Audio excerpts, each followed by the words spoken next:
এই শোনো না, আমাদের অন্ধবিশ্বাস চ্যানেলটি যারা এখনো সাবস্ক্রাইব করেননি প্লিজ সাবস্ক্রাইব করে দাও। আর অল্প কিছু সাবস্ক্রাইবার হলে 1,00,000 পরিবার হবে। সবাই প্লিজ সাবস্ক্রাইব এবং বেশি বেশি শেয়ার করে দাও প্লিজ। পেশেন্ট মনে হয় অতিরিক্ত ট্রমা ডিপ্রেশন অথবা অনেক বড় মানসিক আঘাত পেয়েছে। এই জন্য মিসক্যারেজের বিষয়টি ব্যাকফায়ার করে এই অবস্থা। আপনারা ওর পরিবার, ওর ব্যাপারে সবচেয়ে ভালো আপনারাই জানেন। কোনো ঘটনা কি ঘটেছে যেটা ও মানতে পারেনি বা কষ্ট পাচ্ছিল? ফাদ সাহেব ও সমুদ্র দুজনেই ভীষণ আত্মগ্লানিতে ভোগা শুরু করলো। সাইলাও যেন একদম জমে যায়। রোকসানা ম্যাডাম নিজে থেকেই বলে, ওর বাবার সেকেন্ড ম্যারেজ হয়েছে, যেটা নিয়েও আপসেট। এটা বলা হয়েছে আমাকে, এর বাইরেও অন্য কিছু। ছোটবেলায় কোনো ট্রমা? ফাদ সাহেব বলে ওঠে, ওর আম্মু যখন মারা যায় ওর সবে ক্লাস 6-এর বাচ্চা ছিল। ওর মা মারা যাওয়ার 2 সপ্তাহ পর আমি খেয়াল করি আয়না ঠিকঠাক কথা বলে না, একদম চুপ হয়ে গেছে। আমি ভেবেছিলাম মা হারানোর শোকে ছোট মানুষ কথা বলতে চাচ্ছে না, কিন্তু আরও 1 সপ্তাহ কাটার পর ও কথা বলতো না, একদম চুপ হয়ে গেছে। আমার মধ্যে ভয় ঢুকে যায়। আমি দ্রুত চাইল্ডিং স্পেশালিস্ট দেখাই। রোকসানা ম্যাডাম বলে, তারপর কি হলো? ডাক্তার বলল বাচ্চাদের সময় দিতে, আশেপাশে আপনজনদের রাখতে। আমি দ্রুত ওদের নিয়ে গ্রামে যাই, ওদের দাদা দাদি ফুফুর সঙ্গে রাখি কিছুদিন পর। তারপর কক্সবাজার ঘুরতে নিয়ে যাই। আস্তে আস্তেও আবার নর্মাল হয়ে যায়। লম্বা গ্যাপের পর স্কুলে যাওয়া শুরু করে। ওই সমস্যাটা আর কখনো হয়েছিল? হুট করে চুপ হয়ে যাওয়া? ফাদ সাহেব মাথা ঝাঁকিয়ে বলে, না, ছোটবেলায় একবারই ওর মা মারা যাওয়ার পর এমন করেছিল, এরপর আর কখনো এমন হয়নি। রোকসানা বলেন, ছোটবেলাও একটা ট্রমা আছে। এমন সময় শায়লা চৌধুরী মুখ খুললেন। উনি বলে ওঠে, আয়ু কিছুদিন ধরে খুব চুপচাপ হয়ে গিয়েছিল। মিসক্যারেজের আগেই একদম চুপচাপ, ফোর্স করে কথা বলাতে হচ্ছিল। নিজে থেকে কিছুই বলতো না, রুমেই থাকতে চাইতো, ভার্সিটিও যেতে চাইতো না।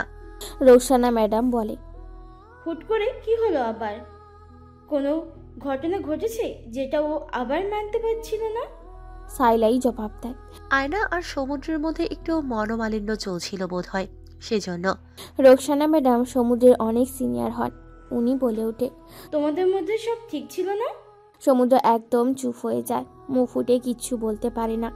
রোকসানা ম্যাডাম বলে, দেখো সমুদ্র, যত দ্রুত তোমরা নিজেরা বুঝবে ওর ট্রমার কারণ কি, ততই উপকার। এখন আর লুকাছাপা করার কিচ্ছু নেই। আমার মনে হচ্ছে ওর কথাবার্তা শুনে যে তোমরা ডিভোর্স নেওয়ার সিদ্ধান্ত নিচ্ছিলে। ওকে বারবার ঘুমাতে বলছি, কিন্তু ও না ঘুমিয়ে থাকছে। কারণ জিজ্ঞাসা করলে বারবার বলছে সমুদ্র চলে যাবে, কিন্তু আবার তুমি সামনে গেলে তোমাকে চিনতে পারছে না। সেটা সমস্যা না। সিজোফ্রেনিয়ার প্রথম ধাপে রোগী আত্মীয় স্বজনদের চিনে না, আবার দেখলে খুব রিঅ্যাক্ট করে। আমি আগেই সিজোফ্রেনিয়া বলে ডিক্লিয়ার দিচ্ছি না। হতে পারে অতিরিক্ত মানসিক আঘাত পেয়েও এমন অ্যাডনর্মাল ব্যবহার করছে। সমুদ্র বলে, আমি মোটেও ওকে ডিভোর্স দিব বা দিতে চাই এমন কোনো আলোচনা করিনি, বরং ও নিজ থেকে অনেক কিছু অ্যাজিউম করে নিচ্ছিল। সমুদ্র শ্বশুরের সামনে আর কথা বাড়াতে চায় না, চুপ হয়ে যায়। রোকসানা ম্যাডাম বলে, তোমাদের নিজেদের মধ্যে সব ক্লিয়ার করা দরকার। দেখো, তোমরা ছাড়া আয়নার কিন্তু আর কেউ নেই। বাইরের মানুষ এই অবস্থায় ওকে দেখবে না, কিন্তু তোমরা ওর পরিবার, তোমরা ওকে ফেলে দিতে পারবে না। আমরা ডাক্তার ওষুধ দিব, কিন্তু ওর এই মুহূর্তে মানসিক আরাম আর শান্তির দরকার, যেটা কেবলমাত্র ওর ফ্যামিলি ইনশিওর করতে পারবে। 7 দিনের মধ্যে ওর অবস্থার উন্নতি না হলে হসপিটাল থেকে সরাসরি মানসিক হসপিটালে রেফার করতে হবে। সমুদ্র গ্লানি ভরা চাউনিতে তাকালো। রোকসানা ম্যাডাম বলে, আচ্ছা, আমরা পরে আলোচনা করব। পেশেন্টকে একবার ভিজিট করে আসি আমি। রোকসানার সঙ্গে সমুদ্রও বেরিয়ে যায়। ফাহাদ সাহেব উঠে দাঁড়ালো। শায়লা ওনার সাথে কথা বলার চেষ্টা করলে ফাহাদ সাহেব বলে, শায়লা, আমি তোমার চেহারা দেখতেও চাই না, যাও আমার সামনে থেকে। শায়লা চৌধুরী আহত দৃষ্টিতে স্বামীর দিকে তাকালো। সমুদ্র হাসপাতালে নার্স আর ডাক্তারদের অনেক রিকোয়েস্ট করে একটা অ্যাপ্রন জোগাড় করে ওনারা প্রথমে রাজি হচ্ছিল না। হসপিটালে এমন রুলস নেই, তবে মানসিক রোগীর জন্য একটু ছাড় দিল। সমুদ্র এ দয়া করার জন্য কৃতজ্ঞতা প্রকাশ করে। অ্যাপ্রন পরে ডাক্তার হয়ে আয়নার কাছে যাওয়ার প্রস্তুতি নিল। সমুদ্র আর রোকসানা দুজনেই অ্যাপ্রন পরে আয়নার কেবিনে গেল। আয়না বসেছিল তখন। সমুদ্র অ্যাপ্রন পরে আসায়ও বুঝে না এটা ওর পরিচিত কেউ। হয়তো সেই মুহূর্তে এতটা বোঝার ক্ষমতা রাখছে না। ওর সামনে ভাতের প্লেট পড়ে আছে। দুপুরে মেডিসিন খেয়েছে কিন্তু ভাত খায়নি। রোকসানা ম্যাডাম সব চেক করে বেরিয়ে গেলেও সমুদ্র আর নার্স রয়ে যায়। নার্স বলে ওঠে, আপু আপনি ভাত খান, না হলে এই ডাক্তার কিন্তু ইঞ্জেকশন দিয়ে দেবে। ইঞ্জেকশন দিলে হাতে এমন ব্যথা হবে তখন হাত নাড়াতে পারবেন না। আয়না নড়ে চড়ে উঠল। এরপর বলল, না, ভুলেও আমাকে ইঞ্জেকশন দেবেন না। ও অস্থিরতা করতে শুরু করলো। অনেক বেশি প্যানিক শুরু করে। বিভ্রান্তের ন্যায় এদিক ওদিক তাকাতে থাকে। তারপর সমুদ্রের দিকে তাকিয়ে বলে, ডক্টর আমাকে প্লিজ ইঞ্জেকশন দেবেন না। ইঞ্জেকশন দিলে আমি ঘুমাই যাব, ঘুমানো যাবে না। সমুদ্র সামনে এসে ওর কাছাকাছি দাঁড়িয়ে বলে, কেন ঘুমানো যাবে না?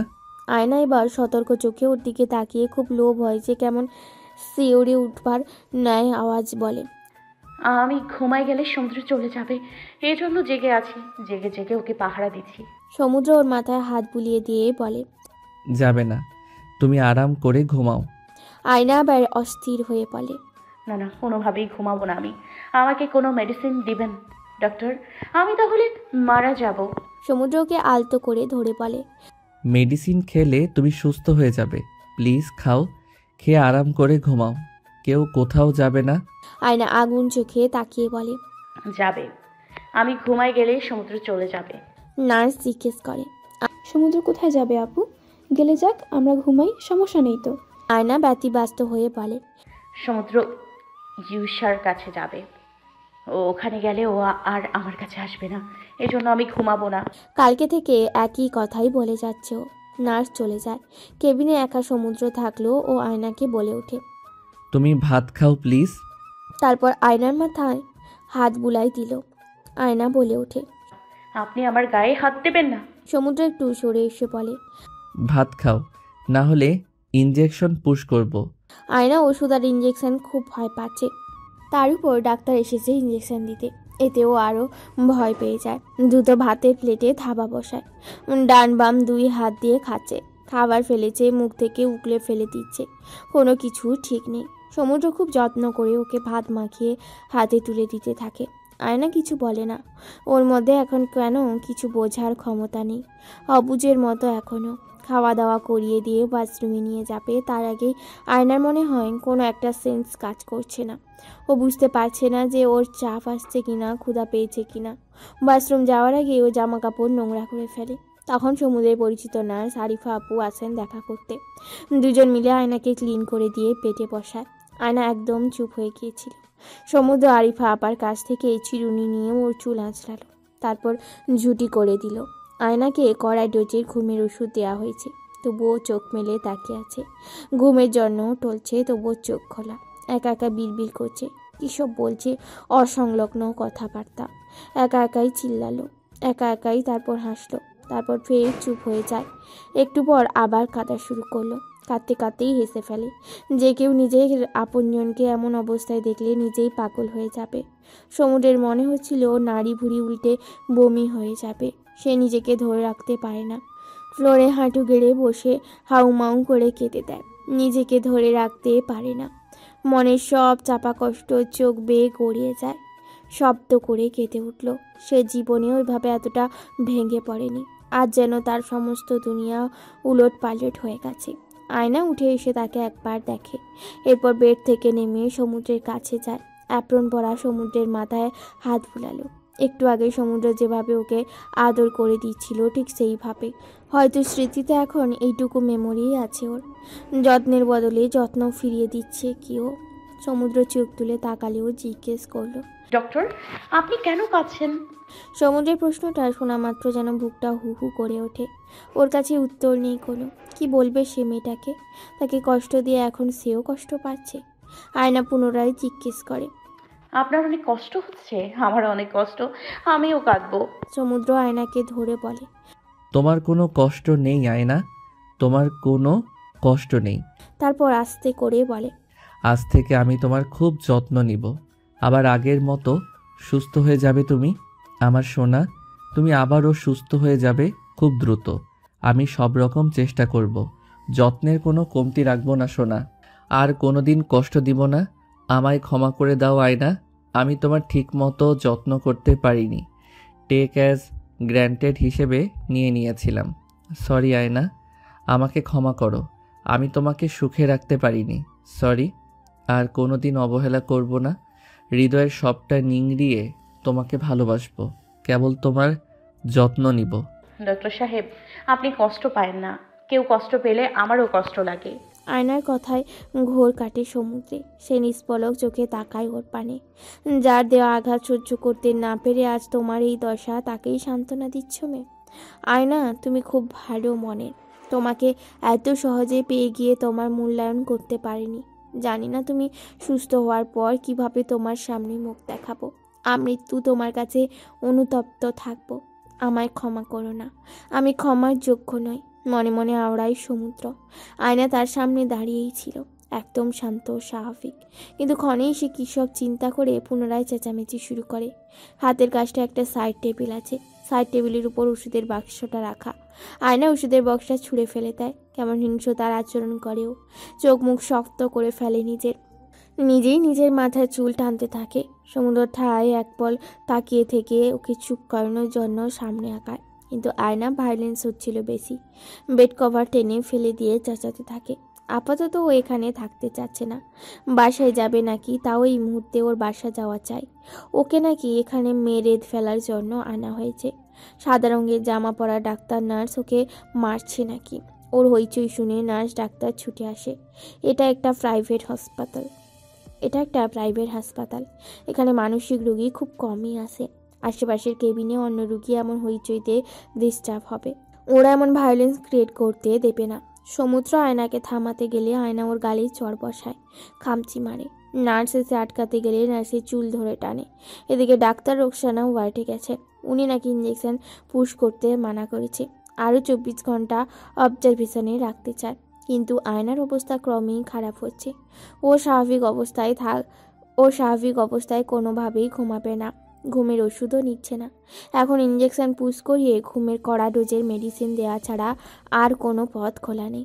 রোকসানা ম্যাডাম আসার আগেই জয়নুল স্যারের সঙ্গে পরামর্শ করে ইঞ্জেকশন দেওয়ার সিদ্ধান্ত নিল। আয়না ক্রমশ আরও হিংস্র হচ্ছে। সমুদ্রের গালে খামচে রক্ত বের করে দিয়েছে।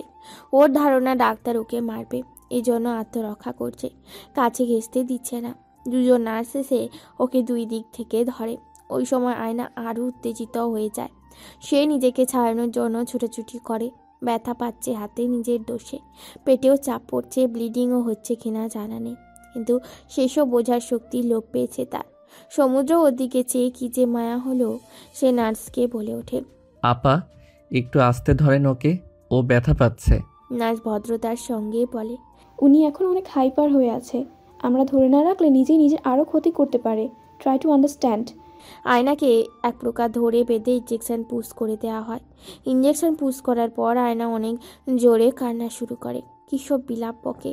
ও একদম অনড় হয়ে দাঁড়িয়ে থাকে। ট্রেনেও ওকে বেডে বসানো যাচ্ছে না। উপায় না পেয়ে সমুদ্র দ্রুত ওকে কোলে তুলে বেডে শুইয়ে দিয়ে বলে, আয়না, একটু ঘুমাও, ফ্রেশ লাগবে। প্লিজ ঘুমাও সোনা। আয়নার চোখ বড় বড় করে তাকিয়ে থাকে, কিছু বলে না। নার্স জানালেও অনেক কড়া ডোজের ঘুমের ওষুধ দেওয়া হয়েছে। স্বাভাবিক অবস্থায় কেউ এই ওষুধ খেলে পাক্কা 15-16 ঘন্টা ঘুমাবে। সমুদ্র ভাবে আয়নাও যদি এত লম্বাক্ষণ ঘুমায় তাহলে অনেক ইমপ্রুভমেন্ট আসবে ওর। কিন্তু সমস্যা হলো ও তো ঘুমোতেই চায় না। মানসিক রোগীর বেশিরভাগই ঘুমোতে চায় না। ঘুমালে তো ন্যাচারালি নার্ভ রিল্যাক্সড হবে, এই জন্য ঘুমায় না, ফলেই মানসিক রোগী। আয়নাকে চুপচাপ সিলিং ফ্যানের দিকে তাকিয়ে থাকতে দেখে খুব মায়া লাগে সমুদ্রে। খুব কষ্ট হয়। সারা শরীরে বেদনার নীল রাঙা বিষ ছেয়ে যায়। নার্স বলে, হালকা কিছু খাইয়ে দিয়ে ঘুমাতে বলুন ওনাকে। সমুদ্র বিস্কুট এনে ওর মুখের সামনে ধরে। আয়না ইশারা করে জানান দেয় যে সে খাবে না। সমুদ্র বলে, অল্প একটু খাও, মজা অনেক বিস্কুটটা। দেখি একটু হা করো, আমি খাইয়ে দিচ্ছি। আয়নার মুখে বিস্কুট দিলেও খাবার উগলে ফেলে দিল। কোনোভাবেই কিচ্ছু খাবে না এখন। সমুদ্র পাশে দাঁড়িয়ে থেকে ওর মাথায় হাত বুলিয়ে দিতে থাকে। একটু পর পায়ের পাতা মালিশ করে দেয়, যেন ঘুম এসে পড়ে ওর। 20-30 মিনিট পর আয়না চোখ বুজে ঘুমিয়ে পড়ে। সমুদ্র স্বস্তি পায় যেন। সাইডে বসার চেয়ারে বসে থাকে। নিজের একবার ওয়াশরুমে যাওয়ার দরকার। সেই ওয়াশরুমের দিকে এগিয়ে গেলে মনে হলো পেছন থেকে কোনো আওয়াজ আসে, কিন্তু আমলে নেয় না। ভাবে বাইরে থেকে শব্দ আসছে। ওয়াশরুমে ঢুকে পড়ে। ওয়াশরুম থেকে বেরিয়ে বেডে চোখ যেতেই ওর মুখ ভয়ে শুকিয়ে যায়। বেড ফাঁকা। আয়না বেডে শুয়ে নেই, এমনকি রুমের কোথাও ওর অবস্থান নেই।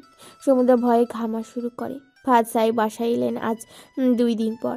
একটানা 2 দিন সে মেয়ের কেবিনের পাশে বসে থেকেছেন, এমনকি রাতেও সরেনি।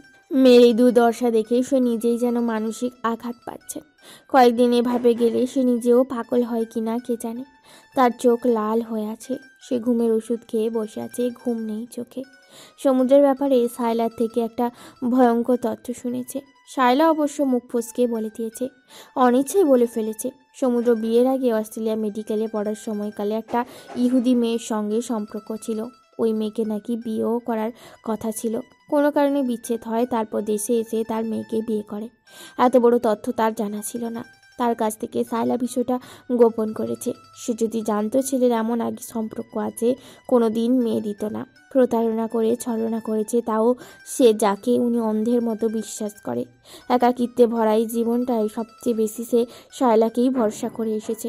অথচ সায়লা এত বড় কথা গোপন রেখে সমুদ্রের জন্য আয়নার প্রস্তাব আনে। সায়লা কেন এমন করলো? কি লাভ হলো তার মেয়েকে এইভাবে ঠকিয়ে?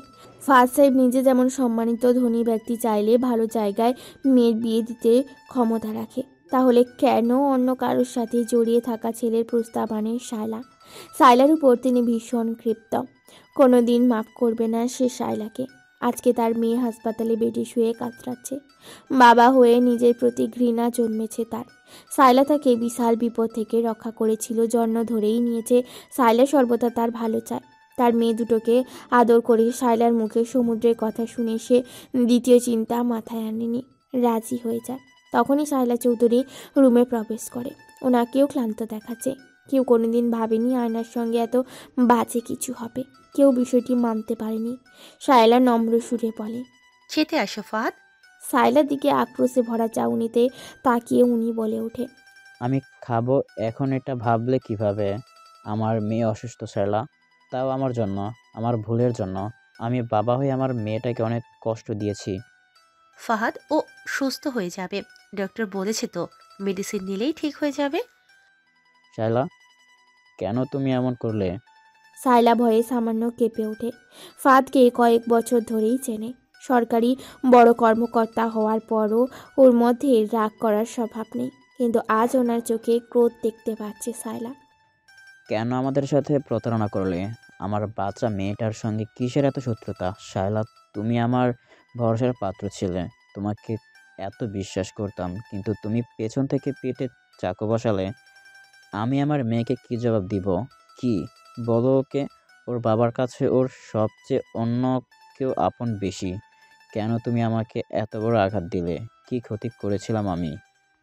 সায়লা আস্তে করে বলে। ফাহাদ, আমিও অনুতপ্ত। কিন্তু ফাদ সাহেব শুনেন না ওনার কথা, স্পষ্ট ভাষায় বলে দেয়, তোমাকে বাসায় আর দেখতে চাই না।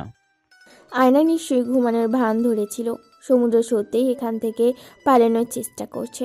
হাসপাতাল থেকে বের হওয়া সম্ভব না ওর পক্ষে, কিন্তু এই অবস্থায় ও কোথায় গেল? যদি লুকিয়ে হাসপাতালে বাউন্ডারি ক্রস করে? এই মেন্টাল সিচুয়েশনে নিজের বাসার ঠিকানা নাম্বার কিছুই তো বলতে পারবে না। সমুদ্রের গা বেয়ে হিমশীতল ভয় বয়ে যায়। সে ঢোক গিলে কেবিন ছেড়ে বের হয়। কোথায় যাবে ও? সিসিটিভি ফুটেজ দেখতে বলবে? এত অল্প সময়ের মধ্যে কোথায় যেতে পারে ও? সমুদ্র কেবিন ছেড়ে বেরিয়ে ডান দিকে ঘুরে পুরো করিডোর খুঁজে দেখে, কোথাও নেই আয়না। পেশেন্ট গাউন দেখে ওকে অবশ্য থামানোর কথা। করিডোর থেকে বেরিয়ে সামনে যাবে অমন সময় আয়নার কণ্ঠস্বর ভেসে আসে। সমুদ্র পেছন ঘুরতেই দেখলো বারান্দায় দাঁড়িয়ে আছে ও। পাশে একজন নার্স। সমুদ্র ছুটে যায় ওর কাছে। আয়না ওকে দেখে মুচকি হাসি দিল। ওর ওই হাসি দেখলে কে বলবে ওর অসুখ? কি মিষ্টি হাসি হাসে তার আয়না, তাকে কেন লক্ষ্য করেনি সে? আয়না বলে, ডাক্তার সাহেব আপনি এখানে? সমুদ্রের ওকে দেখে অন্তর অব্দি ঠান্ডা হয়ে আসে। সে বলে, তোমার চেক আপ করতে হবে, আসো আসো, জলদি আসো। হাঁটার সময় আয়নার টোল ছিল, ওকে ধরে নিয়ে যায় কেবিনে। এরপর বেডে শুয়ে দিয়ে মাথায় হাত বুলায়। আয়না এবারে সত্যি ঘুমিয়ে যায়। টানা 3 দিন পর আজও ঘুমালো। ওর ভারী নিঃশ্বাসের শব্দে সমুদ্র আরাম পায় বেশ। রাত বাড়ে, আয়নার ঘুমে গভীর হয়। 12টার পর সমুদ্রের চোখ বুঝে আসে। সোফাতেই হেলান দিয়ে ওর চোখ বন্ধ করে। কখন ঘুমিয়ে গিয়েছিল কে জানে। কিসের যেন আওয়াজে ওর ঘুম ভাঙে। ঘুম ছুটতেই তার চোখের সামনে ভয়ঙ্কর দৃশ্য। আয়না ক্যানেল লাগা হাতটায় ফল কাটা ছুরি দিয়ে নিজের হাতে আঘাত দিচ্ছে। রক্ত বেরিয়ে গড়ে পরত যাচ্ছে। সমুদ্র দ্রুত উঠে দাঁড়িয়ে আয়নার দিকে ছুটে চাকু ফেলে দিয়ে চিৎকার দিয়ে বলে, আয়না, তুমি এসব কি করছো? ব্যথা পাচ্ছ না? আয়না হাত দিয়ে ক্ষতপ্রাপ্ত স্থানে খুঁটে বলে, চুলকাচ্ছে। ব্যান্ডেজ টেনে খুলতে ধরলে সমুদ্র বাধা দিয়ে খুব যত্ন করে নতুন ব্যান্ডেজ এনে লাগিয়ে দেয়। ক্ষতস্থানে মলম স্যাপনল দিয়ে পরিষ্কার করে।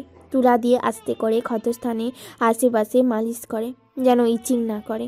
একটু চোখ বুজে এসেছিল, তাতেই কি হতে চাচ্ছিল? সে জাগ্রত না হলে বুঝি আরও কি দুর্ঘটনা ঘটত। সমুদ্র চিন্তায় মগ্ন ছিল। এমন সময় আয়না ওর হাত দিয়ে সমুদ্রের গলা চেপে ধরে। সমুদ্র স্তব্ধ হয়ে যায়, নিঃশ্বাস আটকে আসতে থাকে। তোমাকে আমি মেরে ফেলবো। আয়নার করা আক্রমণের তোপে সামলাতে না পেরে ব্যালেন্স হারা হয়ে একটু কাত হয়ে সোফায় পড়ে সমুদ্র। 2 জন মানুষের ভর একসাথে সোফায় পড়তেই বিকট আওয়াজ হয়। আয়না ওর গলা চেপে দেখেছে, তবে এখন এত শক্তি প্রয়োগ করেনি। চোখ মুখ লাল হয়ে আসছে মেয়েটার। সমুদ্রের সময় লাগে না ওর হাত সরিয়ে নিতে, কিন্তু আয়না ধস্তাধস্তি করে ওকে নিয়ে সোফায় কাত হয়ে শুয়ে পড়ে। আয়নার আক্রমণাত্মক আচরণ লাঘব পেল যেন। হয়তো নার্ভ রিল্যাক্স মেডিসিন কাজ করছে। ও চুপটি করে সমুদ্রের গায়ের সঙ্গে লেগে থাকে। নিজে থেকেই চোখ বুজে ফেলে। সমুদ্র নড়ে না একদম, ওকে বুকে নিয়ে কাত হয়ে থাকে। দুদণ্ড সেভাবে থাকতেই কোমর লেগে যায়, তাও অভিযোগ নেই তার। এভাবে যদি আয়না চুপটি করে ঘুমায়, সে সারা রাত কাত হয়ে থাকতেও রাজি। সারা শরীর টান টান লাগায়। সমুদ্র সামান্য নড়তেই আয়না চোখ খুলে ফেলে। ও হালকা হাসলো। আয়না বলে, সমুদ্র কোথায়? ও কি চলে গেছে? সমুদ্রের প্রশ্নটা শোনা মাত্র খুব যন্ত্রণা হলো, নিজের জন্য করুণ হলো বেজায়। সে বলে, তুমি ঘুমাও, তুমি ঘুমালেই সমুদ্র সকালে আসবে, আর না ঘুমালে ওকে আমরা এখানে আসতে দিব না। আয়না হকচকিয়ে উঠে বলে, কেন আসতে দেবেন না? ওকে এক্ষুনি আসতে বলুন। আর কত বাইরে থাকবে? তুমি ঘুমাও আয়না, তুমি ঘুমাও, ও সকালেই চলে আসবে। সে আয়নাকে নিজের বুকের মধ্যে নিয়েই শুয়ে থাকে। বেশি একটা নড়ে না। নড়লেই আয়না চোখ খুলে তাকিয়ে থাকছে। সারা শরীর ব্যথায় জমে আসলেও সে নড়চড় করে না। আয়নার ঘুমের ব্যাঘাত ঘটায় না। এখন সত্যি আয়না ঘুমাচ্ছে, তাকে পরখ করছে সমুদ্র। হয়তো সারা রাতই আয়নাকে এভাবে চোখের সামনে পরখ করতে থাকবে সে। আয়নার নাক ডাকার শব্দ পাওয়া যাচ্ছে। সমুদ্রে নিজেরও খুব ক্লান্ত লাগে। ঘুমোতে মন চায়, কিন্তু চোখ বন্ধ করে শান্তি মেলে না। দুটো চোখের পাতা 1 সেকেন্ডের জন্য বন্ধ করে না সে। আয়না একটানা প্রায় অনেকক্ষণ সমুদ্রের বুকে মাথা রেখে ঘুমায়। সকালের দিকে আয়নার বেডের উপর আস্তে করে শুয়ে দেয় ও।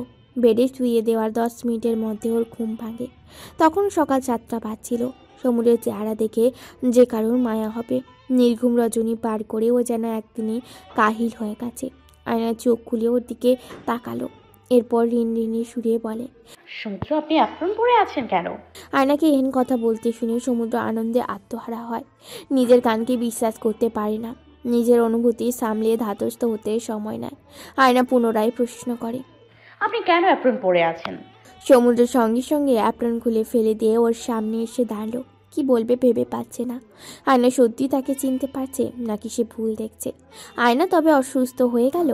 তার চোখের জল এসে চিকচিক করতে থাকে। সে চোখের জল মুছতে থাকে। সে চুপ করে কেবল আয়নাকেই দেখে যায়। আয়না পুনরায় চোখ বন্ধ করে, কিন্তু একটু পরে যখন নার্স ছিল, নার্সকে দেখেই আয়না আবার আগের মতো চিল্লাপাল্লা শুরু করে দেয়। রুদ্রমূর্তি ধারণ করে, পারলে নার্সকে অ্যাটাক করবে। ও বারবার বলতে থাকে, আমার কি হয়েছে, কেন নার্স আসবে? সে সুস্থ থাকলে নার্স কেন? সমুদ্র ওকে ধরে রেখে শান্ত করার চেষ্টা চালায়। মেয়েটা রেগে গেছে, নাকের ডগায় ঘাম জমে যাচ্ছে। সমুদ্র ওর ঘাম মুছে দিয়ে বলে, তুমি একটু অসুস্থ, এজন্য হাসপাতালে এসেছি। নার্স ওষুধ দিতে এসেছে। তুমি এমন করো না আয়না, নার্সকে ওনার কাজ করতে দাও। কিন্তু আয়নার কেন যেন এখন নার্সকে সহ্য হচ্ছে না, কোনোভাবেই চাচ্ছে না নার্স এখানে থাকুক। ভদ্রমহিলা দ্রুত ওষুধ রেখে প্রস্থান করেন। উনি যাওয়ার পর নাস্তা দিয়ে যাওয়া হয়। সমুদ্র কোমল সুরে বলে, আয়না আসো, খেয়ে নাও। আয়না ভ্রুকুচকে বলে, আমাকে আয়না বলে ডাকছেন কেন? এহেন প্রশ্নে সমুদ্রের চেহারার রং পাল্টে যায়। ভয় পাওয়া গলায় বলে, তোমার নাম আয়না তাই? আয়না মাথা নেড়ে জানান দিল তার নাম আয়না না। সে বলে ওঠে, সবাই আমাকে আয়ু বলে ডাকে, আপনিও আয়ু বলে ডাকবেন? সমুদ্রের কলিজা ঠান্ডা হলো। আসলেই তাই, সে বাদে আয়নাকে সবাই আয়ু ডাকে। আশ্চর্য, এতদিনে সে বউকে আদর করে একবারও আয়ু ডাকেনি। আজ বিবাহের 3 মাস পর সে খুব স্নিগ্ধ গলায় বলে, আয়ু এসো, নাস্তা খাবে এখন? আয়না কোনো অভিব্যক্তি প্রকাশ করলো না। সমুদ্র গিয়ে ওকে উঠে বসলো। এরপর আস্তে করে নামিয়ে বাথরুমে নিয়ে যায়। নিজেই ওকে ব্রাশ করে দিয়ে ফ্রেশ করিয়ে দেয়। তারপর চুল চিরুনি দিয়ে আছড়ে দেয়। চুলগুলো সুন্দর করে গুছিয়ে রাখলো। এই সুন্দর মায়া মমতায় মরা চেহারার মেয়েটাকে দেখলে কে বলবে মানসিকভাবে অসুস্থ এই মুহূর্তে।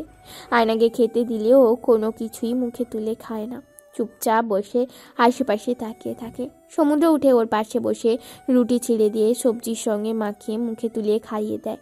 খেতে খেতে আয়না শুধালো, সমুদ্র, আমি কি পাগল হয়ে গেছি এজন্য হাসপাতালে এসেছি? এসব কি বলছো? কে বলেছে তোমাকে এসব কথা? ডাক্তার বলেছে। সমুদ্র বলে, না সোনা, তোমার পেটে ব্যথা, এজন্য হাসপাতালে এসেছি। ও। আয়না সমুদ্রের হাতে বাকি খাবারটুকু খায়, চেঁচামেচিও করে না। সমুদ্র ওষুধ খেতে বললে সেটাও খেয়ে নেয়। এরপর নিজে থেকেই বলে, আমি ঘুমাবো। ডাক্তার রোকসানা বলেছিল আয়না এখন যত ঘুমাবে তত বেশি ইমপ্রুভমেন্ট আসবে ওর। আয়না বেডে নিজে থেকে গিয়ে শোয়ামাত্র সমুদ্রকে খুঁজে ওকে ডেকে ওঠে। কেন সমুদ্র তার পাশে নেই এর জন্য প্যানিক করা শুরু করলো। হয়তো ওর অবচেতন মন সমুদ্রের সঙ্গ চাইতো, কিন্তু সমুদ্রের সময় থাকতো না ওর জন্য। এখন সবটা ব্যাকফায়ার করছে। প্রতি মুহূর্তে সমুদ্রের উপস্থিতি চাই ওর। রোকসানা ম্যাডাম এসে আরেকবার মর্নিং ভিজিটিংয়ে চেক করে যান। তখনও রোকসানা ম্যাডামের উপর চিল্লাচ্ছে। আয়না একদম অন্য কারোর উপস্থিতি চায় না। উনি বলে ওঠে, তুমি কার সঙ্গে থাকতে চাও? সমুদ্র ছাড়া আর কারোর সাথে থাকবো না, তুমি যাও এখান থেকে। রোকসানা ম্যাডাম হেসে বলে, আচ্ছা মা, তুমি সমুদ্রের সঙ্গে থাকো, আমি যাচ্ছি। আবার একটু পরে এসে অল্প একটু দেখে চলে যাব। আয়না কিছু বলল না। সত্যি পরবর্তীতে আয়না এক মুহূর্তের জন্য সমুদ্রকে কোথাও যেতে দিল না। ওর ধারণা সমুদ্র চোখের আড়াল হলেই ওকে রেখে চলে যাবে। ও বেডে শুয়ে চোখ বুজে 2 মিনিট পর চোখ খুললেই সমুদ্রকে খোঁজে। সমুদ্র বেচারা প্রত্যেকবারই ধৈর্যের চরম পরীক্ষা দেয়। প্রতিবারই ওকে আদুরে গলায় বলে, আমি আছি আয়ু সোনা, এবার একটু ঘুমাও। আয়না ওর শার্ট কাঞ্চে ধরে রাখে। এমন করে 24 বার আয়না চোখ খুলে ওকে হন্য হয়ে খুঁজে। 24 বারই সমুদ্র ওকে আদর করে বুঝায় ও আছে এবং থাকবে। তখন বেলা 12টা বাজছিল। সমুদ্র সকাল থেকে কিচ্ছু খায়নি, ক্ষুধায় পেট চলে যাচ্ছে। তবুও চেয়ার ছেড়ে ওঠে না, আয়নাকে একা ছাড়ে না। ওকে সুস্থ করতে যা যা করতে হবে সে সব করবে। হয়তো এটাই তার অপরাধের সামান্য প্রায়শ্চিত্ত হবে।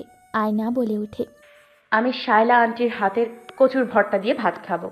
সমুদ্র হতভম্ব হয়ে যায়। আয়না কেন সায়লা চৌধুরীর হাতের রান্না খেতে চাচ্ছে?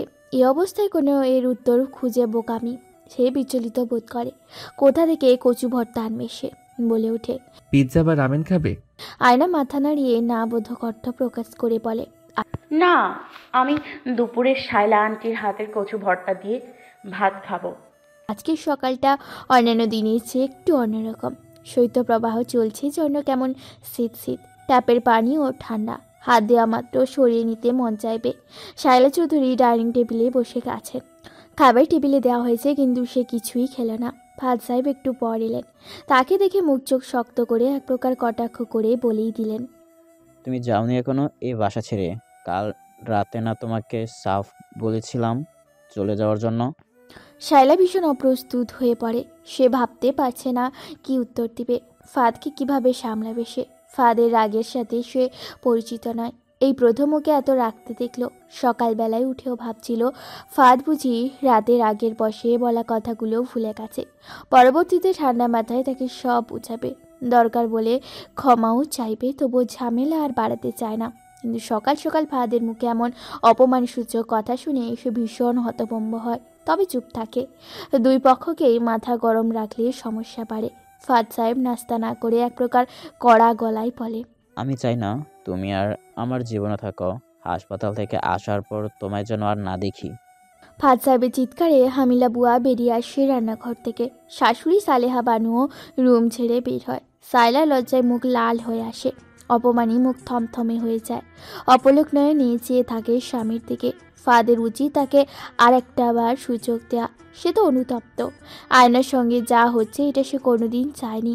চঞ্চল মৃদু বাতাসে নভেম্বরের আবহাওয়া যেন শীতের আগমনী আমেজ। হসপিটালের কোমল সাফেদ বেডে আয়না ছোট্ট বাচ্চার মতো গুটিসুটি মেরে শুয়ে আছে। চুলগুলো ছড়িয়ে ছিটিয়ে পড়ে আছে বালিশের উপর। ও আধো আধো করে চোখ মেলে তাকিয়ে থাকার চেষ্টা করছে, কিন্তু ঘুমের ডোজ বডিতে বেশ কাজ করছে। চোখ খুলে রাখতে পারছে না। সমুদ্র পাশে বসেই ক্লান্ত চোখে ওর কপালে হাত বুলিয়ে দিচ্ছে। ঘুমানোর আগ মুহূর্তও আয়নার সমুদ্রের শার্টের কলার ধরে বলে, আমি ঘুমায় গেলেও কোথাও যাবা না, আর মরে গেলেও কোথাও যাবা না। সমুদ্র ক্ষণেই ওর এমন বেখাপ্পা কথা শুনে চমকে উঠে, কপালে হাত বুলিয়ে দিয়ে বলে, আমি কোথাও যাব না আয়ু, তুমি আরাম করো, আমি পাশেই বসে আছি। আয়না ঘুমের ঘোরেই বলে ওঠে, আমি মরে গেলে ভুলেও অন্য কাউকে বিয়ে করবা না বাবার মতো। সমুদ্র কথা বলার সুযোগ দেয় না, জোরপূর্বক চোখের পাতা বন্ধ করিয়ে দিয়ে ঘুম পাড়ায়। আয়না ঘুমিয়ে যায় দ্রুত। ও এখন যত ঘুমাবে তত দ্রুত সুস্থ হবে। আয়নার বাসার সবাই দেখা করার জন্য উদগ্রীব হয়ে আছে, কিন্তু হসপিটাল থেকে অ্যালাউ করছে না এতজনকে একেবারে কেবিনে যেতে। বেলা 12টা বাজে। দুপুরে আয়না কচু ভর্তা দিয়ে ভাত খেতে চেয়েছে, এছাড়া নাকি আর কিছু খাবে না। স্ন্যাক্সের বান রুটি কলাও খায়নি। সমুদ্র ফাঁদ সাহেবকে কল লাগায়।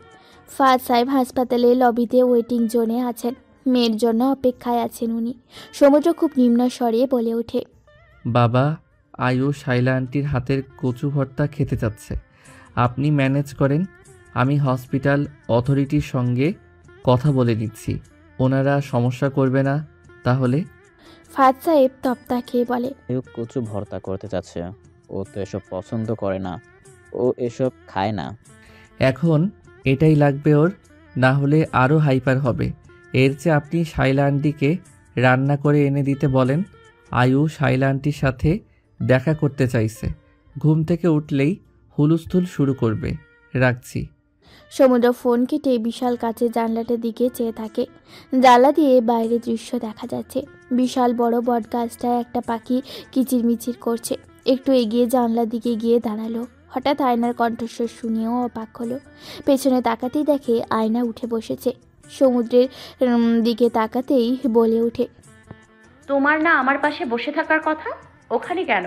সমুদ্র দ্রুত বেগে এক প্রকার দৌড়ে আয়নার দিকে ছুটে। মেয়েটা ঘড়ি ধরে 20 মিনিটও ঘুমালো না। ওকে দৌড়ে আসতে দেখে আয়না আজকে হাসলো, ভালোই শব্দ করে হাসলো, যেন মজার দৃশ্য চলছে। সমুদ্র এক পল থমকে ওর হাসি দেখে। আহা, কি মায়াবী হাসি। সমুদ্র বলে, ঘুম থেকে উঠে গেলে যে, এসো আবার একটু রেস্ট নাও। না, আমি এখন তোমার সাথে গল্প করব। আয়না এক এক সময় এক এক আচরণ করছে। গতকাল অবধি সে কাউকে চিনতে পারছিল না, আর আজকে অনবরত বকবক করেই যাচ্ছে। অনেক দ্রুত অনেক কিছুই বলে ফেলেছে, তবে ওর মনে হয় মিসক্যারেজের কথা এই মুহূর্তে স্মরণ নেই। সমুদ্র সোফায় বসলে আয়না বেড থেকে নেমে ওর পাশে বসে।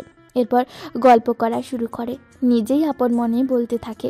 কথার এক পর্যায়ে বলে ওঠে, তুমি আমার জন্মদিনের তারিখ জানো না কেন? সমুদ্র পিলে চমকে ওঠে।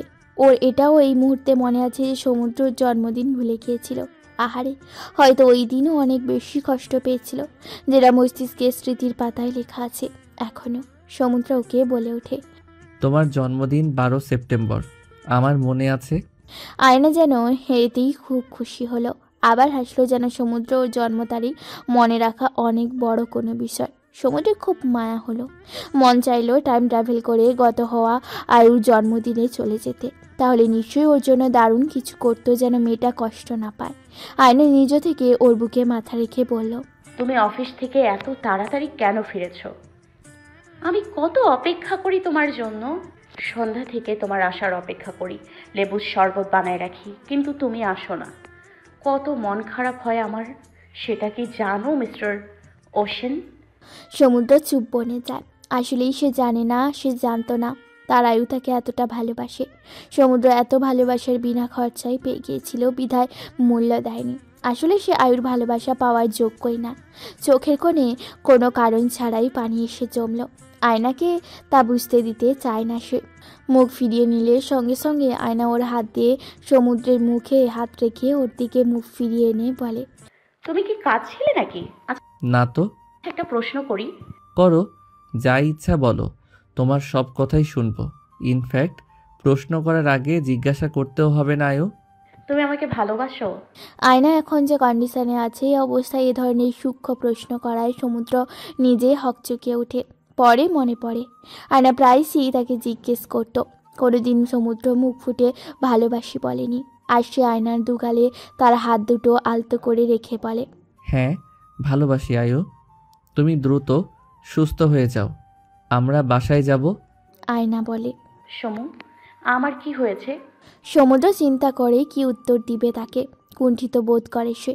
এর আগে আয়না ওর বুকে মাথা রেখে সমুদ্রের বুকে ঢুকপুক হৃৎপিণ্ডের ওঠানামা অনুভব করে বলে ওঠে, আমার কিছু হলে তুমি অন্য কাউকে বিয়ে করে ফেলবে? না, কখনো না। আমাকে ফেলেই অস্ট্রেলিয়া চলে যাবে, তাই না? আমাকে তোমার সাথে নিয়ে যাবা না? আমি জানি। সমুদ্র থমকালো। বিগত কয়েক মাসের সাম্প্রদায়িক ঘটনাগুলো সবটা ওর মস্তিষ্কে খুব বাজেভাবে প্রভাব এনেছে।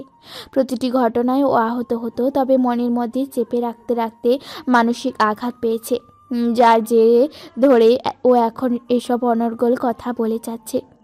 নিজের মনের মধ্যে এসব যেসব ভয় বা কষ্ট লুকিয়েছিল সবটা প্রকাশ করছে। আয়ু হয়তো ভাবতেও সমুদ্র তাকে ছেড়েই দিয়ে অস্ট্রেলিয়া চলে গিয়ে ইউষার সঙ্গে জড়াবে। সমুদ্রকে ঝাপটে ধরে বলে, আমি তোমার সঙ্গে ঘর বেঁধেছি। You are my home. আমি যত দূরই যাই না কেন তোমার কাছে আসবো ফিরে। তুমি সঙ্গে থাকলেই আমি ঘর পাবো, তুমি ছাড়া তো আমি হোমলেস। আয়না চোখ বন্ধ করে রাখে। ওর মধ্যে এখন বোধশক্তি কম। নিজের মতো বকে গেল কিছুক্ষণ, এরপর বলে ফেলে, বাবা কেন দ্বিতীয় বিয়ে করার জন্য এত উদ্বিগ্ন হলো? ফারজাই ফোন হাতে নিয়ে হসপিটালের ওয়েটিং জোনে বসে আছেন। তিনি বেশ দ্বিধায় পড়ে গেছেন। শায়লাকে সকালে যা বলে যে এসেছে, এরপরও আয়ুর জন্য কিছু করবেও। শায়লাকে যতদূর চেনে সে ও খুব আত্মনির্ভরশীল মহিলা। কারো অপমান সহ্য করার মতো মহিলা নয় সে। বছর 5 আগে থেকে চেনে। আয়নার মা মারা যাওয়ার পরপরই তার বাড়ির সবাই দ্বিতীয় বিয়ের জন্য চাপ দিত, কিন্তু কেন যেন সে সেকেন্ড ম্যারেজ আগ্রহ পায়নি। একাকী থাকার সিদ্ধান্ত নেন। তবে হুট করে একদা মাথায় ভূত চাপল, ব্যবসা করবে। এক কলিগকে নিয়ে শুরু করে রেন্ট কারের ব্যবসা, কিন্তু ব্যবসায় কয়েক মাসের মধ্যে বিপুল লস হয়। তারা দুজনেই অনাভিজ্ঞ ছিল। তাদের থার্ড পার্টি হয়ে ডিল এনে দিত সাইলার কোম্পানি। তখনও সাইলা এত বেশি উন্নতি করেনি। মোটামুটি চলছে ওর ব্যবসা। বিশাল পরিমাণ লস হওয়ার পর লোন শোধ করতে পারছিল না। লোন ক্লিয়ার না করলে আরও বিশাল বিপদ। একে তো বড় পদের সরকারি কর্মকর্তা, কিন্তু কোনো ধরনের দল সমর্থক না সে, বিদায় সাহায্য পাবে না কারো কাছ থেকে। উল্টা তাকে জেল জরিমানা করলে বিপদ, রেপুটেশন খারাপ হবে, অসম্মানিত হতে চায় না। ভেবেছিল গ্রামের সব জমি বেচে দিবেন, কিন্তু কাগজপত্রে ঘাটাঘাটি করার পর দেখা গেল তার নিজের ভাই তার অংশ, অনেক বড় একটা অংশ জালিয়াতি করে জমি আত্মসাৎ করেছে। ওই রকম ভয়ঙ্কর বিপদে শায়লা থেকে অর্থ দিয়ে সহায়তা করে। কথা হয়েছিল ফাজ সাহেবের বিপদ কেটে গেলে সময় মতো কিস্তিতে টাকা পরিশোধ করবে। মাস অন্তর কিস্তি পরিশোধ করার সঙ্গে শায়লার সাথে যোগাযোগ বেড়ে যায়। পরে শায়লা নিজে থেকে প্রস্তাব দেয়। সে কেন জানি হয়তো কৃতজ্ঞতা বোধ থেকে হলেও প্রস্তাবে রাজি হয়ে যায়। তবে ধারকৃত টাকা শোধ করেছে সে। শায়লাকে ফোন লাগালো। 2বার রিং হতেই শায়লা ফোন রিসিভ করে বলে, আয়ু এখন কেমন আছে? ও তোমার হাতের রান্না খেতে চাচ্ছে, তোমার সাথে দেখা করতে চাচ্ছে, আসতে পারে? হ্যাঁ, আমি রান্না বান্না করে নিয়ে আসি। ফাজ সাহেব কল্পনাও করেনি শায়লাকে অপমান করে বাসা থেকে বের করে দেওয়ার পর 1 ঘন্টার মধ্যেও আয়ুর জন্য রান্না করে সত্যি হসপিটালে আসবে। কেবল শায়লাকে কেবিনের ভেতরে ঢুকতে দিল। শায়লাকে কেবিনে ঢুকতে দেখে আয়না অনেক সুন্দর করে হাসে। যেন অনেক আপন কোনো মানুষের সঙ্গে দেখা হলো। শায়লাও হাসলো। সমুদ্রকে ভাত বেড়ে খেতে দেয়। আয়না নিজ হাতে কচু ভর্তা দিয়ে খুব তৃপ্তি করে ভাত খাচ্ছে। আজকে নিজে সুন্দর গুছিয়ে একাই ভাত খাচ্ছে, নোংরাও করেনি কিছু। আয়নাকে দেখে শায়লারও খারাপ লাগছে অনেক, নিজেকে অপরাধী মনে হচ্ছে। তার জন্য আয়ুর এই অবস্থা। সে আয়ুর লাইফ হেল করে ফেলেছিল। আসলেই কি দরকার ছিল এমন কারোর সাথে ওর বিয়ের প্রস্তাব দেওয়ার, যে নিজেই মুভ অন করতে পারেনি। মেয়েটা নিশ্চয়ই প্রেগনেন্সির টাইমে কচু দিয়ে ভাত খেয়েছিল আরাম করে, সেটি মনে রেখেছে। সমুদ্র শায়লাকে আস্তে করে বলে, থ্যাঙ্কস আন্টি, আপনার জন্য আয়ু আজকে পেট ভরে ভাত খাচ্ছে। সকালেও ঠিকমতো খাইনি। শায়লা ভারাক্রান্ত স্বরে বলে, সমুদ্র, আমাকে মাফ করে দিও। আমি তোমাদের অজান্তেই তোমাদের অনেক বড় ক্ষতি করে দিয়েছি। আমাকে হয়তো সারা জীবন অভিশাপ দিতে তোমরা। সমুদ্র তাকে অবাক করে দিয়ে বলে, আপনি সঠিক সময় না আসলে মিসক্যারেজের টাইমে আয়ুর আরও শারীরিক অবনতি হতে পারত। ক্ষতিও করছেন, আবার সাহায্যই করলেন। সাহায্যটা মনে রাখবো। শায়লা চৌধুরী পারলেন না বিয়ের 7 দিন অন্তর সমুদ্রকে বলা মিথ্যা ডিভোর্স দেওয়ার অভিযোগগুলো। আর শিক্ষিত মন তাকে সমুদ্রের সামনে নিচে নামতে দিচ্ছে না। সে বলে, তুমি বাসায় গিয়ে ফ্রেশ হয়ে আসো। আয়ুকে আমরা দেখে রাখবো। তোমার একটু রেস্ট দরকার। সমুদ্র আয়ুর দিকে তাকিয়ে বলে, আয়ু, আমি একটু বাসায় যাই। আয়না জবাব দিল, কেন বাসায় যাবে? কেন? আমার সঙ্গে একেবারে যাবে। গোসল করবে ও। শায়লা আয়ুর প্রশ্নের জবাব দিল। আয়না একদণ্ড ভেবে বলে, তুমি অন্য কোথাও যাবে না তো? সমুদ্র বলে, না, আমি এখানেই থাকবো, যাব না কোথাও। শায়লা আন্টি বলে, আয়ু, সমুদ্র কোথাও যেতে পারবে না তো আমি থাকলে। আয়না পুনরায় জিজ্ঞেস করলো। কেন? শায়লা বুদ্ধি করে জবাবে বলে, আমি তোমাদের বিয়ে দিয়েছি না? আমি থাকলে, মানে যে বিয়ে দিয়েছে সে উপস্থিত থাকলে যারা বিয়ে করেছে তাদেরকেও থাকতে হয়। সমুদ্র অন্য কোথাও যেতে পারবে না। ও গেলে আমি ধরে বেঁধে এনে দেব তোমার কাছে। কিন্তু ওর এখন একটু রেস্ট দরকার। ও বাসায় গিয়ে ফ্রেশ হতে যেতে দাও মা ওকে। আয়নার বুঝি কথাগুলো ভালো লাগলো। সেই সমুদ্রকে যেতে দিল। সমুদ্র যাওয়ার পর আয়নার স্বভাবত শায়লার অনেক প্রচুর কথা বলল, স্বাভাবিকের তুলনায় বেশি। শায়লাও উত্তর দিল, নিজ থেকে গল্প করলো। আয়না দ্বিতীয়বার ভাত নিল, আবার নাকি ভাত খাবে। আয়না যখন খাচ্ছিল ফাদ সাহেব সাহস জুটিয়ে ভেতরে প্রবেশ করলো। বাবাকে দেখা মাত্র আয়না অবাক হলো। এরপর বলে ওঠে, বাবা, তুমি এসেছো? কেমন আছো? দুপুরে ভাত খাইছো? না হলে বসো আমার সঙ্গে, ভাত খাও। ফাদ সাহেব আবেগ ধরে রাখতে পারলেন না, কেঁদে ফেলার শব্দ করে। তারপর মেয়েকে জড়িয়ে নিয়ে বলে, আমার মা, আমার মেয়ে তো আমার বড় মা। বাতাসে দমকা হাওয়ার মনে প্রশান্তি খেলে যায়। পিচ ঢালা রাস্তায় আরামে কুকুর ঘুমাচ্ছে। কেমন হু বাতাস যেন আজ। প্রকৃতির মাঝেও বেচায় বিষণ্ণতা। সমুদ্র সবে বাড়ি ফিরল। এয়ারপোর্ট থেকে সরাসরি হাসপাতালেই গেল। অস্ট্রেলিয়া থেকে ফিরে আজকেই প্রথম বাড়ি আসা। বাসায় তার অপেক্ষায় ছিল মা। তাকে দেখা মাত্র সমস্ত দুঃখ চেপে রেখে একটা হাসি দিল। সমুদ্র ফিরতি হাসি উপহার দিতে পারে না। কেমন এলোমেলো ওর চাল চলন। সমুদ্র গুটি গুটি পায়ে নিজের রুমে ঢুকলেই ক্রমশ চাপা আর্তনাদ অনুভব করে। রুমের চারিদিকে চোখ পোলালো। যেভাবে রেখে গিয়েছিল তেমনই আছে সব কিছু। কেউ কোনো কিছু সরায়নি। সেই রুমে এলো। বিয়ের পর যতবারই রুমে ঢুকেছে আয়নার হাসি মুখ বা মনমরা মুখ দেখেছে। আজকে রুমটা সম্পূর্ণ ফাঁকা। কেউ নেই রুমে।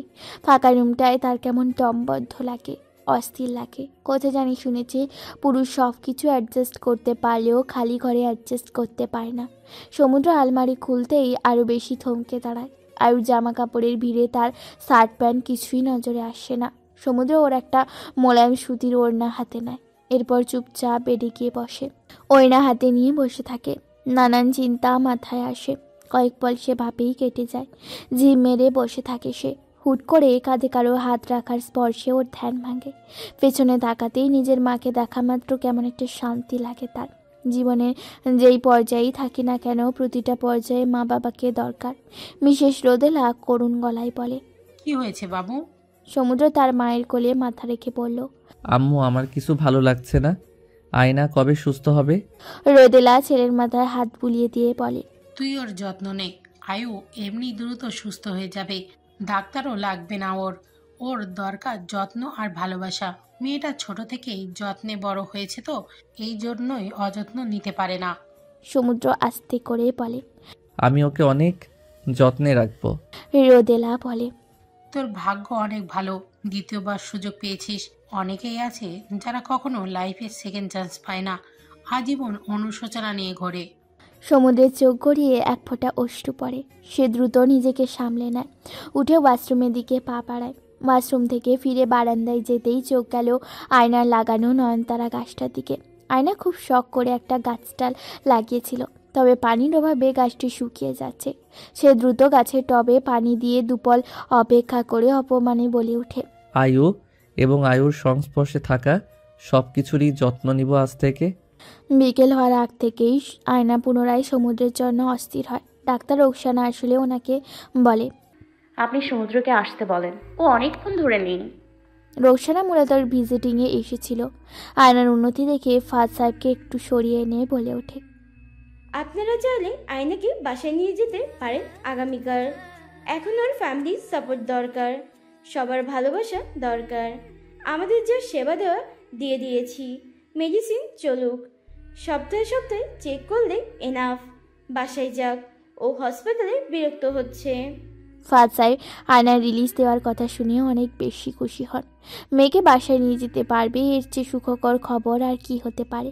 প্রতিটা হাসপাতালে রোগীর স্বজনদের জন্য বুঝি রোগীর রিলিজ হওয়ার দিনটা সবচেয়ে আনন্দের। আয়না বিকেলে নাস্তা খেলো না। সমুদ্র আসলে নাকি ওর সাথে খাবে একবারে। কেবিনে দরজার সামনে দাঁড়িয়ে থাকলো, বেডেও বসে না, অপেক্ষায় থাকে। শায়লা চৌধুরী রোদেলাকে কল দিয়েছিল আরও ঘন্টাখানেক আগে, তখন নাকি ঘুমেছিল সমুদ্র। আয়না অবশ্য আগের মতো অ্যাগ্রেসিভ হচ্ছে না, তবে সমুদ্রের জন্য একদম দরজার সামনে দাঁড়িয়ে অপেক্ষা করছে। ফাদ সাহেব অনেক করে বলেছে, কিন্তু আয়না শোনে না। একবার তো রুমের বাইরে চলে যাচ্ছিল, পরে ফাদ সাহেব গিয়ে কেবিন ধরে এনেছে। সন্ধ্যার দিকে আয়না ভীষণ ব্যাকুল হয়, বারবার একই প্রশ্ন করতে থাকে। নার্স সন্ধ্যায় মেডিসিন দিতে আসলে সেটাও নেয়নি। একটাই কথা, সমুদ্র আসলে খাবে। ফাদ সাহেব দ্রুত সমুদ্রের ফোনে কল লাগায়। অবশেষে সন্ধ্যা 7টা বাজলেই সমুদ্র হন্তদন্ত হয়ে আসে হসপিটালের কেবিনে। আয়না ওকে প্রবেশ করতে দেখে অনেক খুশি হলো। ও সোফায় বসা ছিল। সমুদ্রকে দেখা মাত্র ছুটে এসে বাবার সামনেই ওকে জড়িয়ে ধরে বলে, এতক্ষণ কই ছিলে তুমি? তোমাকে মিস করছিলাম। আর যাবা না কোথাও? সমুদ্র আলতো করে ওকে জড়িয়ে রেখে পড়ল, আচ্ছা সোনা, কোথাও যাব না। আমাকে রেখে কোথাও যাওয়া চলবে না। কোথাও গেলেও তোমাকে পকেটে করে ঢুকাই নিয়ে যাব। সমুদ্র ওকে বেডে বসিয়ে দিয়ে বলে। ঘুমিয়েছিলে তুমি? আয়না মাথা নাড়িয়ে বলে। এখন ঘুমাবো। সমুদ্রকে মেডিসিন খাইয়ে দেয়। ফাদ সাইলা আর কেবিনে থাকতে পারবে না। কেবিন থাকার সময় দুজনের কেউ কোনো কথা বলেনি। শায়লা চৌধুরীকে রেখে ফাদ সাহেব একাই বেরিয়ে গেলেন বিনা বাক্য ব্যয়।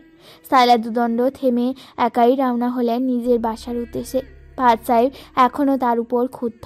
নিজের বাসায় শায়লাকে কোনোদিন সহ্য করবে না। কেবিনে তখন আয়না সমুদ্র একাই ছিল। আয়না সমুদ্রের সঙ্গে অনেক গল্প করছে। সমুদ্র ওর চুলে তখন তেল দিয়ে দিচ্ছিল। এই তেল নাকি মাথা ঠান্ডা রাখে। আম্মু আসার সময় হাতে ধরিয়ে দিল। সমুদ্র বলে, আজকে থেকে প্রতি সপ্তাহে তোমার চুলে তেল দিয়ে দিব। চুলের অবস্থা ভালো, শ্যাম্পু করে করে কেমন রাফ হয়ে গেছে। আয়না একা একাই অনেক কিছু বলছিল।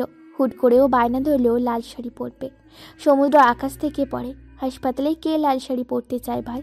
সে আমতামতা করে বলে, আয়ু, আজ না কালকে লাল কালো যে রঙের শাড়ি পরতে মন চায় পরে বসে থেকো, তবে আজ না, এটা হাসপাতাল। আয়না একদম জিদ ধরে বাচ্চাদের মতো। সমুদ্র ধৈর্য ধরে ওকে নানান বাহানা দিয়ে বুঝায়। এরপর বলে, আচ্ছা আসো, তোমাকে একটা গান শোনাই। মূলত গান শুনিয়ে ওর মাইন্ড ডাইভার্ট করার চেষ্টা চালায়। সমুদ্র আয়নাকে নিজের কাছে বসিয়ে গান গায়। আমার ভিনদেশি তারা একা রাতেরই আকাশে, তুমি বাজালে এক তারা আমার চিলে কোঠার পাশে, ঠিক সন্ধে নামার মুখে তোমার নাম ধরে কেউ ডাকে, মুখ লুকিয়ে কার বুকে তোমার গল্প বলো কাকে। আয়না গানটা মনোযোগ দিয়ে শুনলো চুপচাপ। এরপর প্রশ্ন করলো, তোমার ভিনদেশি তারা কে? সমুদ্র ওর সাথে নিজেকে মিশিয়ে নিয়ে বলে, তুমি? রাত 9টায় আরেকবার ডাক্তার রোকসানা আর একজন নার্স এলেন। রোকসানা ম্যাডাম কিছুক্ষণ কথা বলে, তারপর আয়নাকে উদ্দেশ্য করে বলে, রাতে খেয়ে নাও, তারপর ঘুমাও। আয়না বলে। আমাকে সমুদ্র খাইয়ে দেবে। রোকসানা ম্যাডাম বলে। আচ্ছা বেশ, তো তুমি যাও দ্রুত, কালকে বাসায় যাবে, খুশি তো? আয়না বলে। তাড়াতাড়ি ঘুমাবো। কেন? সমুদ্র আয়নার খাবারগুলো প্লেটে সার্ভ করছিল, পাশাপাশি আয়নার কথাও শুনছে। আয়না রোকসানা ম্যাডামের উত্তরে বলে, রাতে জলদি ঘুমাবো না, রাতে সমুদ্র আমাকে আদর করবে, দ্রুত ঘুমালে হবে না। আয়নার এহেন কথায় নার্স ও ডাক্তার দুজনেই হতবিহল হয়ে দাঁড়িয়ে থাকে। সমুদ্রের লজ্জা এই মুহূর্তে পালিয়ে যেতে মন চাচ্ছিল। সে খুক খুক করে কেসে ওঠে, কিছু বলতেও পারছে না লজ্জায়, একদম নতজানু হয়ে দাঁড়িয়ে থাকে। আয়না বলতেই থাকে, আমি লাল শাড়ি পরবো, লাল শাড়ি পরলে ও আমাকে অনেক আদর করে। নার্স আর ডাক্তার দুজনেই দ্রুত প্রস্থান করে। তবে ওনারা যাওয়ার পর আয়না বায়না ধরলো ওর অনেকগুলো আদর লাগবে। ও ভাত খেতে চায় না, আদর খাবে। কেমন বাদর মেয়ে। সমুদ্রের চেহারা তখন দেখার মতো ছিল। হাসপাতালে কেউ এমন আবদার কিভাবে করে, কিভাবে ওকে বুঝাবে? আয়না জোরে জোরিতে সমুদ্র ওর কপালে একটা প্রগাঢ় অনুভূতি সম্পন্ন উষ্ঠ ঠোঁটের ছোঁয়া এঁকে দেয়। আয়না ওর বুকের দিকে শার্ট এক প্রকার খামচে ধরে বলে, এরকম চাই না, ওই দিন কাটার মতো। কোন দিনের মতো আয়ু? ওই যে গাড়িতে বসে। সমুদ্রের খেয়াল আসে না। পরবর্তীতে মনে পড়ল ওর ফ্রেন্ডের বিয়ের প্রোগ্রাম শেষ করে আসার পথের ঘটনা। আয়না ঘুমের ঘোরে এসে যাচ্ছে, তাও বাদরামি কমে না। সমুদ্রের গালে আলতো ঠোঁট ছুঁয়ে দেয়। এরপর খুব অনাকাঙ্ক্ষিতভাবে সমুদ্রের ঠোঁটে অ্যাটাক মারে। সমুদ্র তপ্তা মেরে শটান হয়ে দাঁড়িয়ে থাকে। সে সম্পূর্ণ হতবাক, মনে মনে ভাবে, ডাক্তারের বউরাই হাসপাতালে সবচেয়ে বেশি নিয়ম ভঙ্গ করে দেখি। আয়না ওই রাতে টানা ঘুমিয়েছিল, একবারে উঠেনি ঘুম থেকে। পরদিন সকাল হলেই ওকে রিলিজ দেওয়া হলো। আয়না নিজ থেকে বলে, আমি আব্বুর বাসায় যাব। সমুদ্রের সামান্য মন খারাপ হয়। ভেবেছিল তার শূন্য ঘর আজ পূর্ণ হবে। তবে সে নিজেই আয়নাকে নিয়ে শ্বশুর বাড়ি যায়। আলিয়া বোনের জন্য একটা কেক আনিয়ে এসে বাসায় এলে আলিয়া ওকে ফুল দিয়ে স্বাগতম জানায়। কেক কেটে দু বোন কেক খায়। আয়না বাসায় এসে মনে হচ্ছে অনেক খুশি। সেদিন রাতে সমুদ্র আয়নার বাসায় রাত্রি যাপনের সিদ্ধান্ত নিল। রাতের খাওয়ার পর আলিয়া নিজের রুমে এলো, দেখলো শ্রাবণের কল এসেছিল। সে কল ব্যাক করলো। শ্রাবণ সঙ্গে সঙ্গে ফোন ধরলো। দুজন কিছুক্ষণ কথা বলে। এরপর হুট করে শ্রাবণ বলে ওঠে, এক কাজ করি, ভাইয়া ভাবি সহ সিলেট থেকে ঘুরে আসি, কি বলো? ভাবিও রিফ্রেশমেন্ট হবে, ভাইয়া ভাবি খেয়াল রাখবে।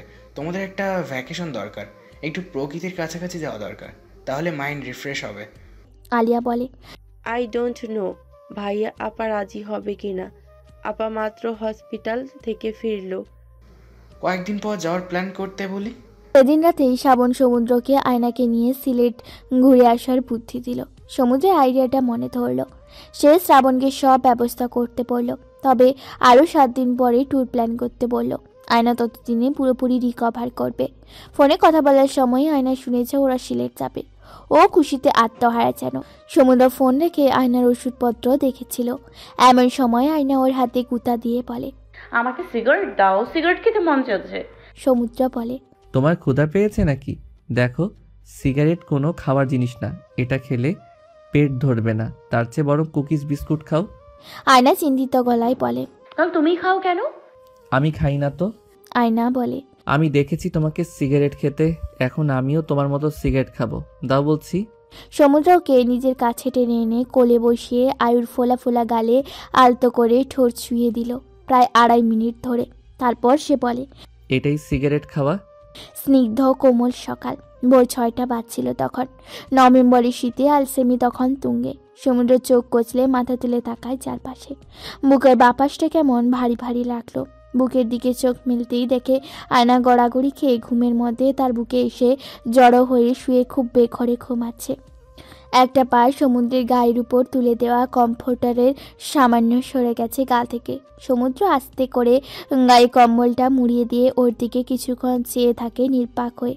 কি নিষ্পাপ চেহারা ওর, চোখের কোণে ডার্ক সার্কেলের কালো দাগ। না জানি কত রাত নির্ঘুম ছিল সে। সমুদ্র ওর চুলে হাত বুলিয়ে দেয়। মেয়েটা আরাম করে ঘুমাচ্ছে। সমুদ্র ডিস্টার্ব না করে উঠে বসে।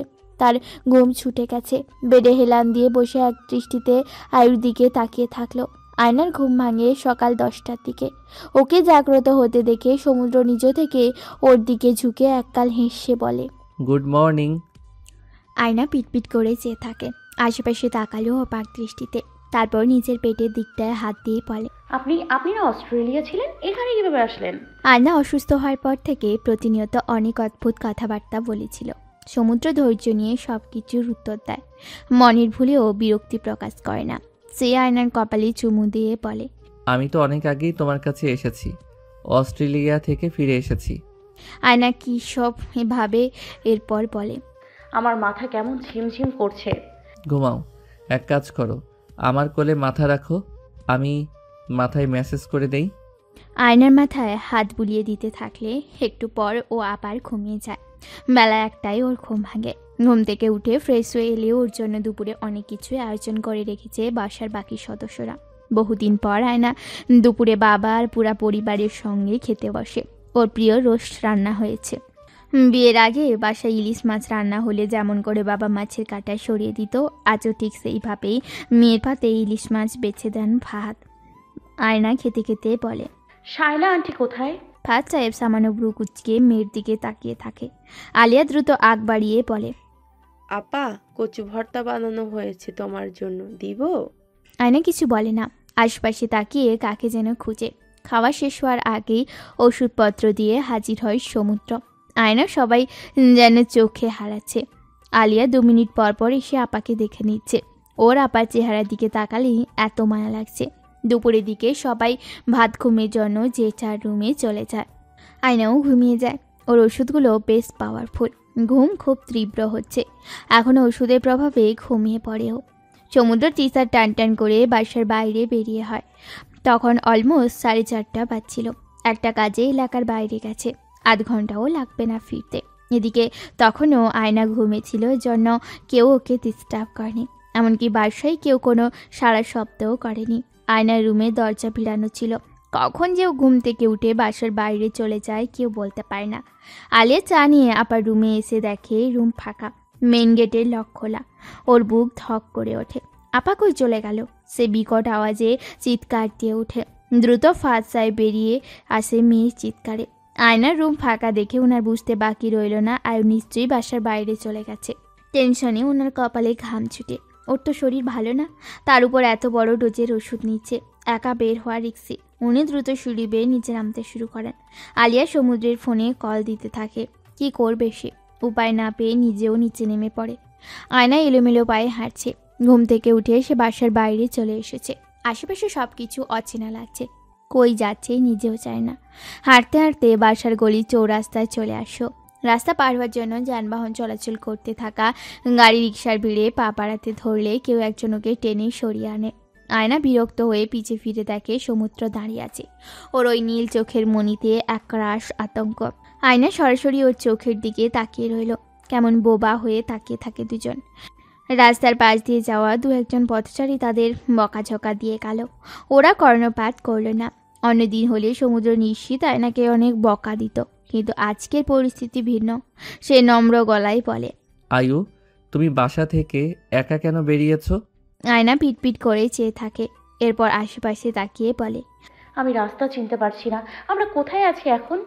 সমুদ্র আলতো করে ওর হাত ধরে বলে, সমস্যা নেই, আমি আছি তো। আমি তোমার গুগল ম্যাপ, চলো শীতের বিকেলে একটু হাঁটাহাঁটি করি। আয়নার প্রস্তাবখানা ভারী পছন্দ হলো। সে মাথা দুলিয়ে সমুদ্রের হাতে হাত ধরে সামনে আঁকালো। সমুদ্র ওকে ফুটপাতের দিকে সরিয়ে নিয়ে নিজের রাস্তার দিকে থাকে। দুজন সামনে আঁকালো। ফুটপাত ঘেঁষে কুকুরের দল খেলা করছিল। আয়নাকে সমুদ্র বান রুটি কিনে দেয়। ও রাস্তার কুকুরগুলোকে রুটি দিচ্ছিল। সমুদ্র তাকিয়ে তাকিয়ে দেখে। সে যখন রাস্তায় ছিল বাসায় ফেরার জন্য মোড়ের দিকে আগায়, তখন আলিয়ার কল আসে যে আয়না হুট করে কাউকে না জানিয়ে বেরিয়ে গেছে। আলিয়ার কথা শোনা মাত্র সমুদ্র 2 চোখে আধার দেখে। সমুদ্র দ্রুত আয়নার বাড়ির পথে ফিরে যেতে আরম্ভ করে। 2 চোখ কেবল আয়নাকে খুঁজছিল। সে ধারণা ছিল আয়ু বেশি দূর হেঁটে যায়নি, বাড়ির আশেপাশেই আছে। খুঁজতে খুঁজতে চৌরাস্তার মোড়ে এসে আয়নাকে রাস্তার সামনে দাঁড়িয়ে থাকতে দেখে। সে আয়নার অজান্তেই ওর কিছু ছবি তুলে রাখে। আলিয়াকে ছবিগুলো পাঠিয়ে দিল, যেন ওরা চিন্তামুক্ত থাকে। আয়না যখন রুটি ছিঁড়ে দিচ্ছিল তখন রাস্তার ধারে একটা ছোট্ট কুকুরছানা এসে দাঁড়ালো। ওর পা ভাঙা, খুঁড়িয়ে খুঁড়িয়ে হাঁটছে। কুকুরটাকে দেখা মাত্র আয়না হতভম্ব হয়ে চেয়ে থাকে। কাছে ডাকলে ভয় গুটিসুটি মেরে ঘেউ ঘেউ করে আর লেজ তুলায়। কুকুরছানাটার চোখে কি উপচে পড়া মায়া। ভাঙা পায়ের কুকুরটা কাতরাচ্ছে। হয়তো না খাওয়া ক্ষুধার্ত। কোনো মানুষ মনে হয় ঢিল ছুঁড়ে মেরেছিল। ছোট্ট ছানাটা আঘাত পেয়েছে এর জন্য।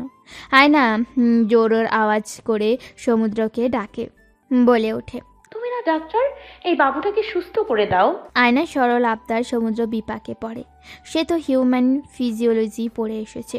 সে মাথা চুলকে কুকুরের ছানাটাকে কোলে নেয়। সমুদ্র আবার কুকুর ভয় পায় না। দ্রুত আয়না সহ একটা ফার্মেসিতে যায়।